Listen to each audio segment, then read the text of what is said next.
முத்தியால்பேட்டையில ஒரு குழந்தை நைட்டு 3 மணிக்கு ஒரு பொண்ணு வெளியில போயிட்டு வரா. அந்த பொண்ணை கத்தியை காட்டி மிரட்டுறாங்க.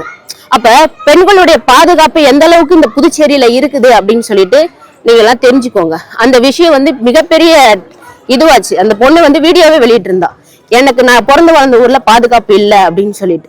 அப்ப இந்த அரசு எப்படி பெண்களுக்கு பாதுகாப்பு கொடுக்குது? 8 மணி நேரத்துல இருந்து நைட்டு 8 மணில இருந்து காலை 5 மணி வரைக்கும் மகளிர் பணி செய்யக்கூடாதுன்னு சொல்றாங்க. அப்ப எதை கருத்துல வச்சு சொல்றாங்க? அப்ப மகளிருக்கு பாதுகாப்பு இல்லை. மகளிருக்கு பாதுகாப்பு இல்லை. பெண் காவல்துறை பணிபுரியக்கூடிய பெண்களுக்கு பாதுகாப்பு இல்லை. ஒவ்வொரு துறையிலுமே இந்த அரசு தோல்வியுற்ற அரசா இருக்குது. எந்த இடத்துல போனாலும் என்ஆர் காங்கிரஸ் அப்படின்னு சொன்னாலே, அந்த கூட்டணி கட்சி சொன்னாலே மக்கள் வெறுக்க ஆரம்பிச்சிட்டாங்க.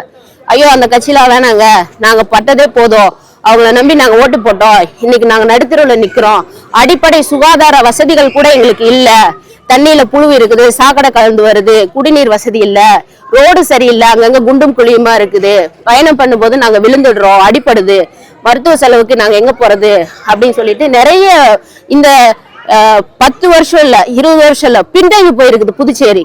இதை நாங்க மீட்டெடுக்கணும் அப்படின்றதுக்காக எங்களுடைய தலைவர் வந்திருக்கிறாரு. அவருடைய கரங்களை வலுப்படுத்துறதுக்காக நாங்க மகளிர் அனைவரும் ஒன்றிணைஞ்சு அவருக்கு முன்னாடி நாங்க பயணிக்கிறோம். பின்புறமா நாங்க பயணிக்கிறோம். எங்களுடைய வெற்றி உறுதி, இதுல மாற்று கருத்து இல்ல.